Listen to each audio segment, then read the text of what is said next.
వాత్సల్యం ఎంత ఉందో క్లారిటీ చేస్తూ మాట్లాడుతున్నాడు. మీరు సంతోషించండి, యాకోబును నేను ఆశీర్వదిస్తున్నాను, మీరు సంతోషించి చప్పట్లు కొట్టండి, మీరు ఘనపరచండి నన్ను అన్న మాటనే మనం అక్కడ చక్కగా చదువుకోగలం. చూడండి, యెహోవా ఆ కార్యము సమాప్తం చేసి ఉన్నాడు. ఆకాశములారా ఉత్సాహధ్వని చేయుడి, భూమి అగాధ స్థలములారా ఆర్భాటం చేయుడి, పర్వతములారా అరణ్యమా అందులోనున్న ప్రతి వృక్షమా సంగీతనాదము చేయుడి. అంటే దేవుని స్తుతించండి అంటున్నారు.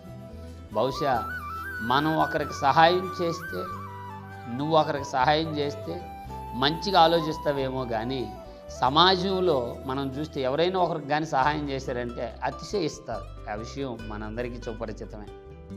ఎలా అతిశయిస్తారంటే, నేనే ఆ అబ్బాయికి ఆ ఉద్యోగం ఇప్పించింది, నేనే ఆ ఇంటి వారికి ఆ ఇల్లు శాంక్షన్ చేయించింది, నేనే వాళ్ళకి అన్ని విషయాలలో ఇచ్చింది